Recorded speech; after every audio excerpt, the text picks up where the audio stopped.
As most of you are aware, I've been debunking creationists for quite some time. In fact, at this point, I am familiar with just about everything that they say, from the most clueless preacher to the most sophisticated and well-funded propaganda peddler.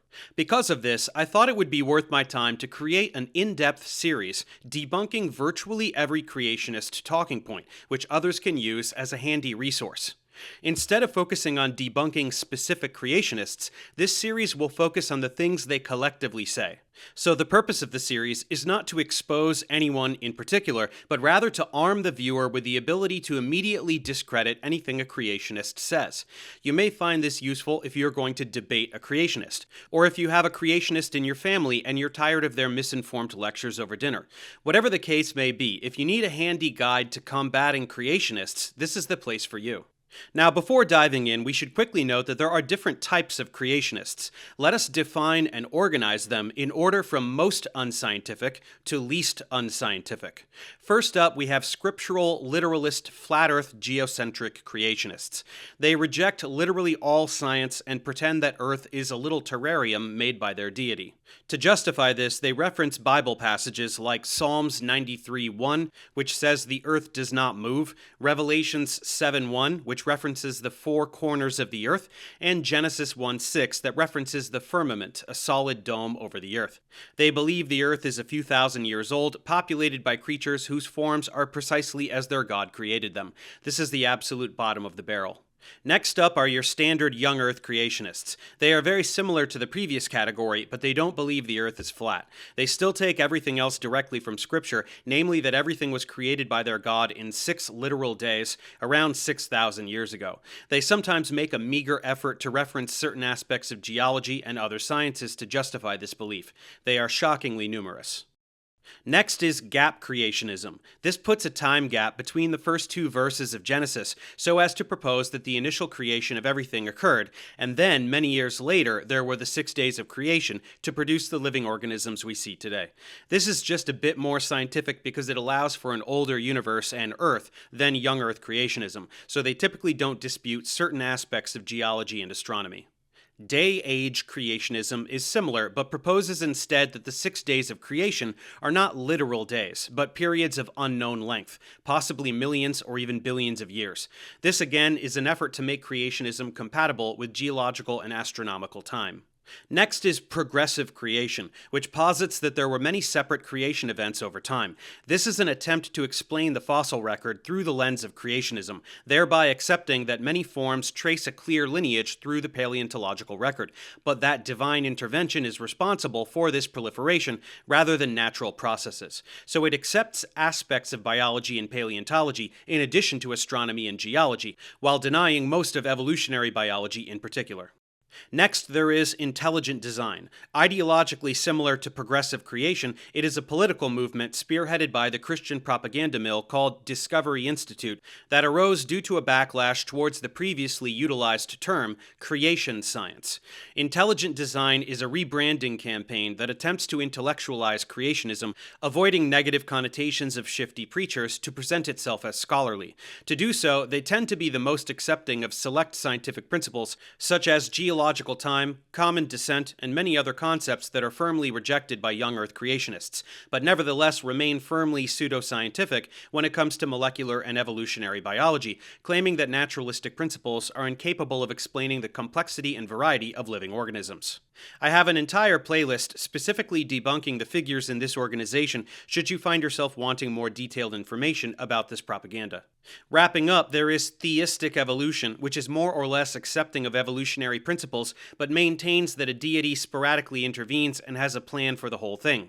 And finally, there is deistic evolution, which essentially proposes that there is a deity which determined the fundamental characteristics and physical constants of the universe, triggered the Big Bang, and then played no further part, thereby accepting purely scientific and naturalistic explanations for the origin and diversity of life. As we can see, this spectrum ranges from denying essentially the entire body of scientific knowledge to really not denying any science whatsoever, with the singular uniting thread being some kind of deity with some measure of intent for our existence.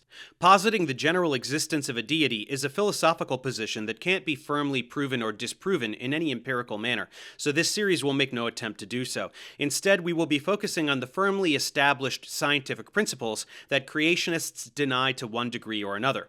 Obviously, some of the discussion will apply more broadly to all categories, and some only to young Earth creationists, as there are things which that ideology denies that intelligent design proponents do not deny. But we will attempt to go over virtually everything that all of these groups propose, and how to expose the dishonesty behind them. This series will be broken down into 5 parts, according to the following topics. This will allow things to remain roughly chronological in terms of the history of the universe, the emergence of life, and its proliferation all the way until the arrival of humans. It will also allow us to stay relatively cohesive in terms of subject matter, so that we are not constantly jumping from one topic to another, as gish-galloping creationist preachers tend to do. So let's start things off by covering all the talking points spanning from the beginning of the universe up until just before the beginning of life on Earth. Chronologically speaking, first we can discuss the beginning of the universe. Contrary to common understanding, science does not have any ability to discuss this concept. Big Bang cosmology is a highly successful model that describes the development of the universe from an initial singularity. It does not describe how that singularity came about or what existed before it, if that is even a question that means anything. So all creationist rhetoric about science suggesting that something came from nothing is totally without basis. The very beginning of the universe is not understood by science, so this is not really even a scientific discussion, and we will return to it in Part 5 to describe some philosophical implications of this question. But once again, taking the initial singularity for granted, the evolution and development of the universe is very much within the domain of science, so let us begin to discuss that instead. Let's examine the most ridiculous arguments attempting to discredit basic knowledge in cosmology and astrophysics.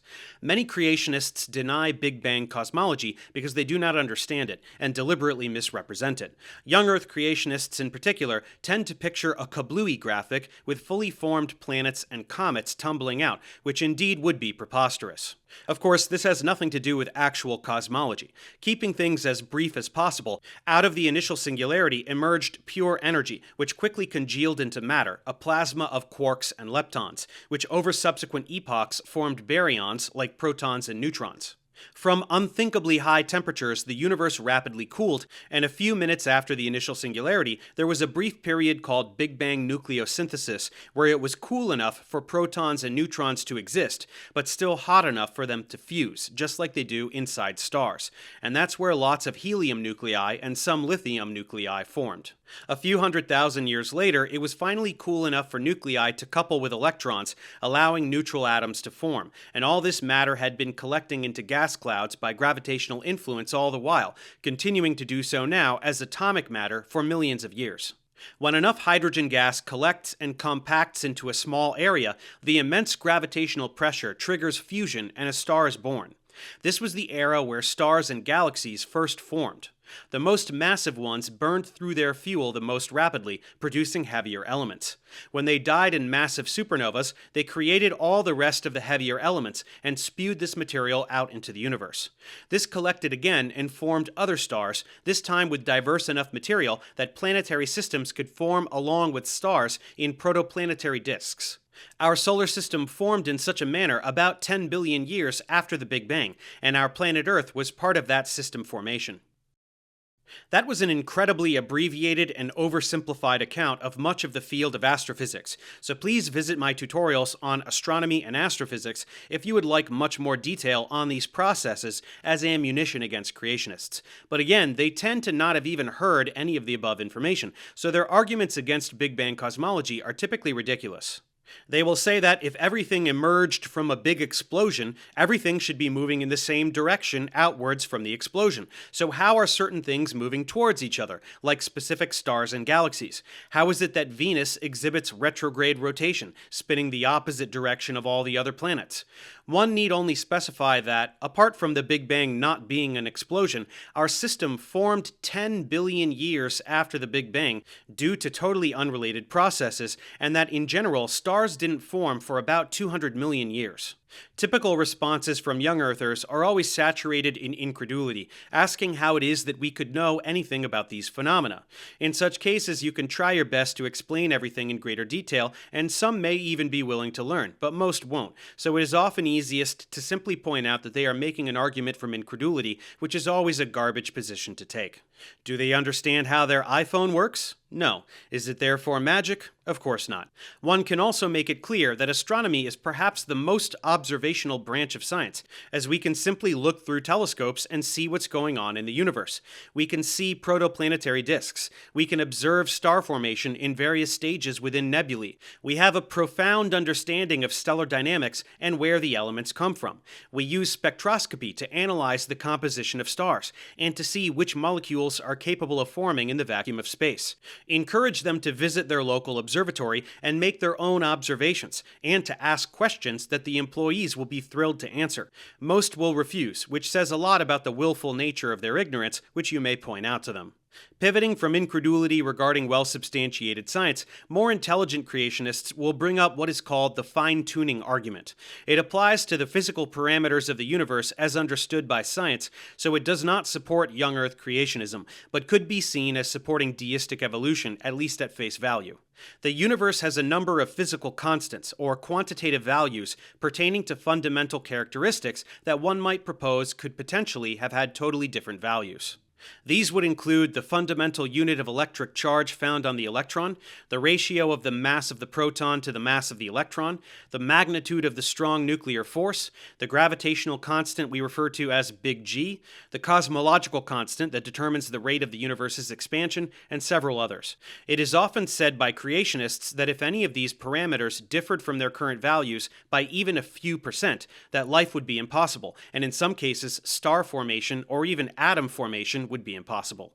The question becomes, why do the parameters have values such that all of these things can arise, including life? Creationists will posit that it is because a creator ordained them to be so. There are some obvious objections that can be put forward immediately. First, we have no way of knowing that these constants can indeed possess any arbitrary value, or even any value other than they currently have.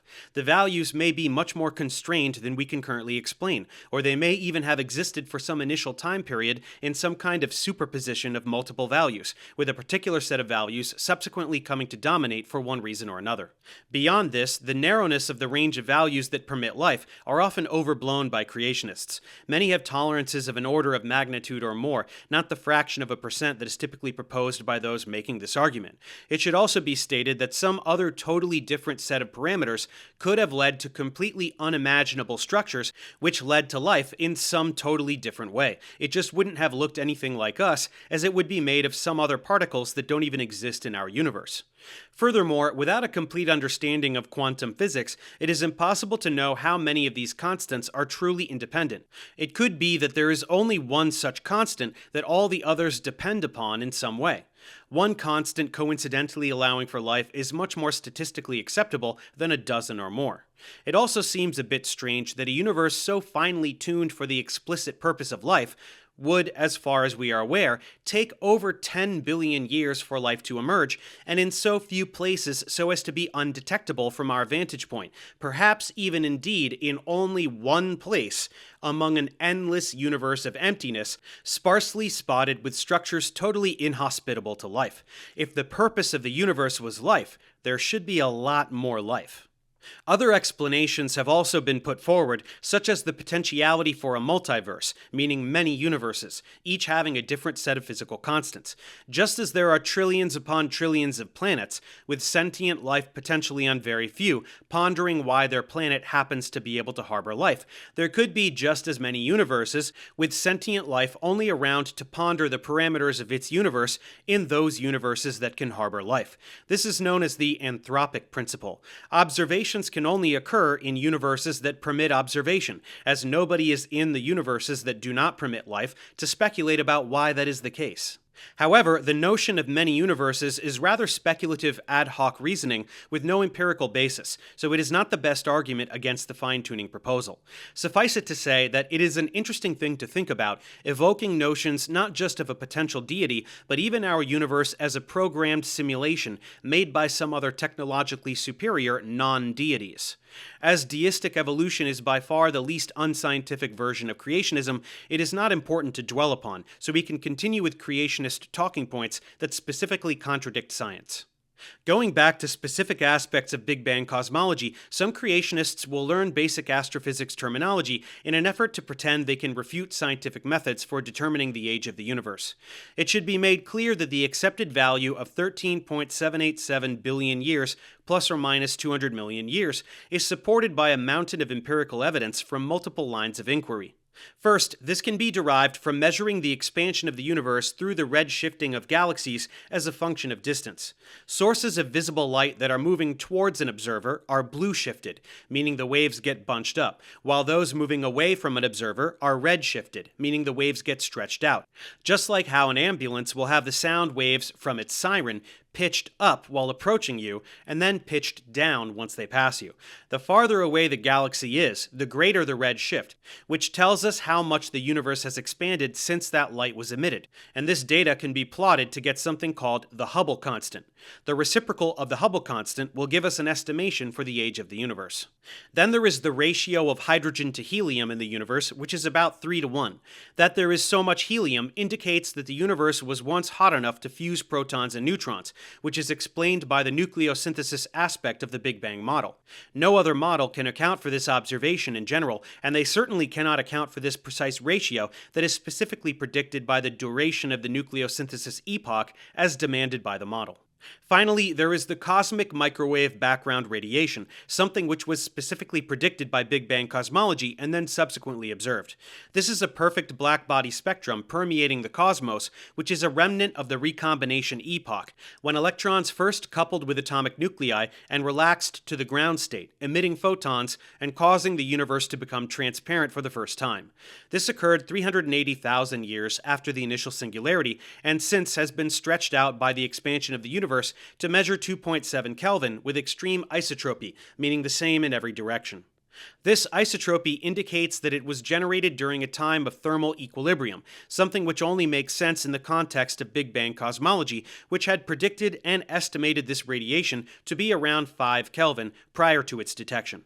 These lines of evidence and others all agree and corroborate the universe's age as understood today. Some creationists accept Big Bang cosmology because they like how it superficially resembles the creation event in Genesis, described by the verse, "Let there be light." Young Earth creationists tend to reject all of this because if they accept the findings of astrophysics, they have to then accept the long astronomical time spans and specific sequence of events that refute their biblical literalist worldview of a six-day creation, so they look for ways to try and disregard all of this data. Creationist claims regarding problems with Big Bang cosmology are typically just lies about what we can or should observe. For example, the first stars that formed are now called population 3 stars, which were predominantly short-lived and whose supernova remnants collected to form population 2 and then in turn population 1 stars. They can be differentiated by their metallicity, or the proportion of elements other than hydrogen and helium that they contain. They will say something like, "Where are all the population 3 stars? Why can't we see them anywhere?" Of course, the model proposes that they are predominantly long gone, so they should, for the most part, only be detectable in galaxies that are so far away that the light we receive from them was emitted in a time when population 3 stars were still around and dominated their galactic landscape. In fact, recent observational evidence for population 3 stars has been collected in distant quasars. It's simply very difficult to collect such data and has only been possible rather recently with the most sophisticated space-based telescopes. So essentially, creationists will distort the timeline of cosmic evolution and pretend we should see things we know we shouldn't typically be seeing, and then wonder why we aren't seeing them. More primitive thinkers will not even address such concepts, but exclaim that explosions out of nothing are silly, totally mischaracterizing the Big Bang, which again was not an explosion at all. Additionally, Big Bang cosmology does not offer any explanation for the cause of the initial singularity, only the development of the universe beginning around a trillionth of a trillionth of a trillionth of a second after the initial singularity. So once again, all remarks resembling "you believe something came from nothing" are completely misguided. Big Bang cosmology says nothing whatsoever about anything coming from nothing or how the initial singularity came about. It is a highly successful model describing the development of the universe. Moving on, in terms of determining how far away things are within the universe as it is today, there are different methods available to us. We can measure the parallax angle of a relatively nearby star, or its shift in apparent position as Earth orbits the Sun. We can use Cepheid variables, a particular type of star that pulsates in a reliable way, so we can determine distance by observing luminosity. Type 1a supernovae are what we refer to as standard candles, since they too have a reliable brightness, and they are so vibrant that we can see them clearly even in other galaxies. These objects are very far away, often millions of light years, so for their light to have reached our eyes, they must have existed for at least that many years. To combat this, young Earth creationists will say things like, the speed of light must have changed over time, having once been much faster to make up for the large distances. This is, of course, totally unfounded, not only without empirical basis, but also in direct violation of special relativity, which is very well substantiated. Some may instead claim that the star or galaxy was created simultaneous to its light already in transit to us. Whenever creationists use such ad hoc conjecture, they should be called out for it, and pressed to admit that it is not scientific and reeks of desperation. Continuing on to planetary science, we can make similar remarks about the age of the Earth. The accepted value of 4.54 billion years plus or minus 50 million years is well substantiated by geology, namely radiometric dating of zircon crystals and also carbonaceous chondrite meteorites. This technique relies on the instability of certain types of atoms, which gives them the tendency to decay, whereby they emit a high-energy particle that can be detected. Specific atomic nuclei can be unstable for specific reasons. Some have a proton-to-neutron ratio that is not ideal. Very large nuclei become unstable because the strong nuclear force that keeps positively charged protons fused together drops off with distance faster than the electromagnetic force that repels them, so nuclei above a certain size tend to decay by emitting alpha particles, or helium nuclei, in order to get smaller. Uranium is one such heavy element, and it is present in these meteorites, where it decays into lead very slowly. By measuring the ratio of uranium to lead, we can determine the age of a meteorite, which formed during the solar system's formation.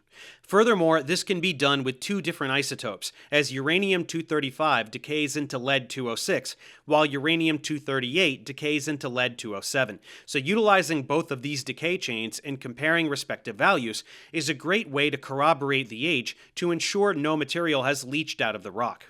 These can also be cross-checked with other isotope decay chains, like samarium to neodymium or rubidium to strontium.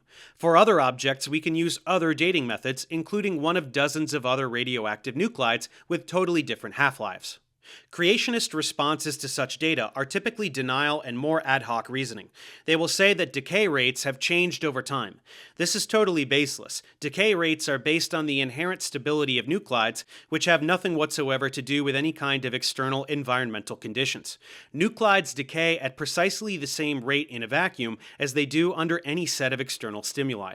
They will also object to assumptions regarding none of the daughter nuclide being present in a rock at the time of formation, but many decay chains make this assumption for obvious reasons. Take potassium-argon dating. Potassium-40 decays into argon-40, and argon is a noble gas. Noble gases are also known as inert gases because they are monoatomic. Apart from xenon, they do not make bonds with anything, so it is absolutely impossible that argon would have been incorporated into the lattice structure of any mineral in the rock at the time of formation. It must have been produced by the decay of potassium after the rock formed, where it was then trapped. Some pretend that carbon dating is the only form of radiometric dating, and since such dating methods are only reliable up to around 10 half-lives, carbon dating should only be used for objects under 50,000 years old or so, given that carbon-14 has a half-life of around 5,730 years. And that's correct, which is why we only use carbon dating within that range, typically for archaeological remains. They are oblivious to the fact that, once again, many different radioactive nuclides can be used, with wildly different half-lives, including uranium, which is one of the main ones used for the age of the Earth or other very old things. So when they ask how carbon dating can be used to determine the age of the Earth, you can simply say that it absolutely isn't, and why would they think that it was? Some will ask how we can determine the half-life of nuclides when those half-lives are millions of years long.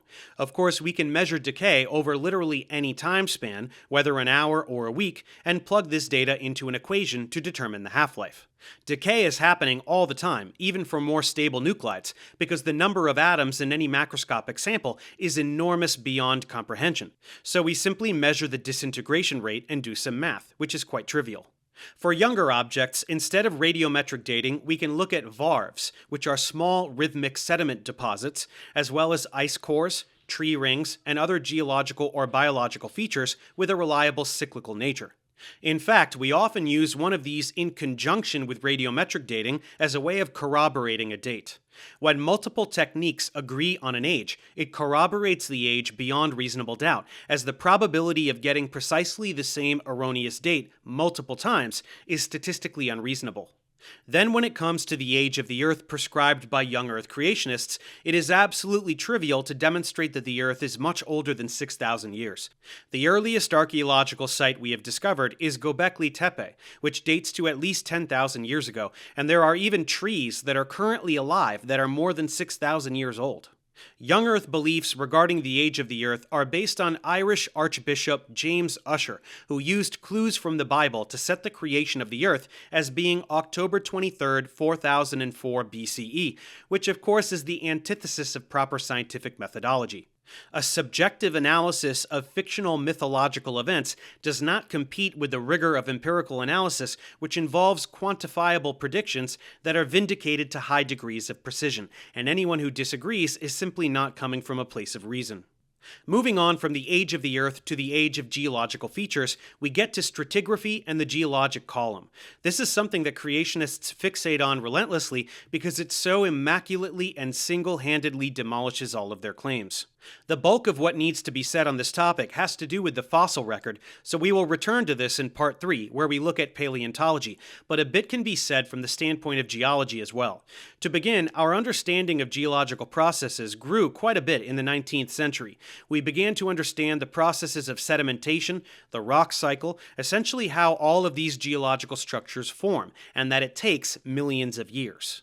This was a huge turning point in large numbers of people rejecting biblical creationism, since creationists would have us all believe that structures like the Grand Canyon formed very rapidly after an enormous global flood.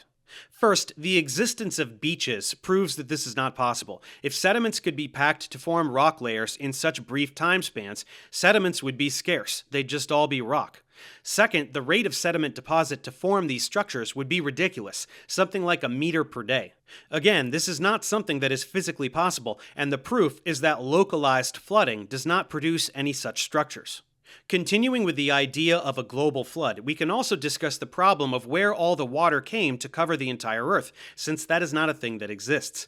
Even if the polar ice caps completely melted, it would not come anywhere near covering all the continents completely with water. Creationists will talk about a firmament and waters from above, which is totally baseless for reasons that are obvious to everyone except flat earthers. Some talk about fountains of the deep, claiming they came from Earth's interior, which is too hot for liquid water to exist. Related claims involve accelerated rates of plate tectonics, which would have South America receding from Africa around 19 miles per day, and which would produce temperatures upwards of 2,700 degrees Celsius, and rocks so hot that they wouldn't have cooled to ambient temperatures by now. Beyond all of these impossibilities, there is no geological evidence whatsoever for a global flood at any point in Earth's history. This is an enormous problem for anyone who believes the Bible is inerrant, because a major event in the Bible is known to not have happened. Some creationists will therefore make no attempt to substantiate the global flood, but rather poke holes in what we know about stratigraphy. They will point to volcanic features that form very rapidly, not acknowledging that igneous rock formation from volcanic activity is mechanistically totally different from the formation of sedimentary rock. They are different types of rock that form in totally different ways, and the timelines are immaculately well understood, as I explain in great detail in my geology series. But in general, creationists have no ability to make a global flood in recent history compatible with geology. Take something like the Green River Formation in the western United States, which records the sedimentation in a group of lakes. This sedimentation takes the form of about 20 million varves, which again are thin layers of sedimentation, in this case alternating in layers of fine light and then finer dark sediment, which respectively represent sedimentation during the summer when there was stream runoff and the winter when there was not, something we can see in modern freshwater lakes. This therefore took 20 million years to produce. Proponents of the global flood would have you believe that this was laid down in a time span of a few hundred days through some kind of alternating turbidity currents. This many layers over this many days, doing some simple math, would amount to at least 1 layer per second. This is a physical impossibility on any scale, let alone the tens of thousands of square miles the layers span. This feature requires geologic time to produce. There is no other explanation. There are countless other geological features, like salt deposits, sand dunes, fossilized mud cracks, raindrop prints, chalk layers like the White Cliffs of Dover, Zoroaster granite, and many more that are absolutely inexplicable by some kind of rapid post-flood deposition. So without getting redundant, we can just broadly state that the entire field of geology is incompatible with the idea of a global flood having produced all the features we see. That's why there are precisely 0 working geologists who are young Earth creationists. It's like being an astronomer who is a flat earther, which also does not exist. At any rate, we will return to stratigraphy in Part 3 when discussing the fossil record. For now, let's finish Part 1 with other aspects of geology and planetary science. Creationists sometimes bring up Earth's magnetic field as evidence for a young Earth. They will say that because this field is decaying at a measurable rate, around 5% per century, it can't be more than a few thousand years old. This is profoundly short-sighted, as any geologist can tell you that the strength of the field has oscillated over geologic time, and the poles sometimes even completely swap, 171 times in 76 million years in fact. It is precisely this phenomenon that led to the corroboration of plate tectonics by observing magnetic striping in newly formed oceanic crust, spreading out on either side from mid-ocean ridges. This misrepresentation utilizes a common deceptive tactic, and that is to identify a temporally local trend and extrapolate it without basis. Earth's magnetic field is generated by iron nuclides in the liquid outer core that convect and align in certain ways as Earth rotates. It is a chaotic system which causes the resulting field to grow periodically stronger or weaker and also shift rapidly, sometimes inverting completely as the magnetic poles are in constant motion. This activity has been recorded in minerals which contain particles that are magnetized by Earth's magnetic field and line up with the magnetic poles, such that we can easily determine the strength and direction of the magnetic field over geologic time, which clearly has not been decaying steadily, but rather fluctuating in strength and direction. Creationists make no attempt to actually discuss this data. Not only do creationists extrapolate 150 years or so of data far into the past without mechanistic basis, they flat out ignore all data preceding the modern era. They will also try to invalidate the model for planetary magnetic field generation called the geodynamo by pointing at planets which do not have magnetic fields, such as Venus, which has a liquid core but does not spin fast enough, and Mars, which does not have a liquid core. So there is no contradiction with our models.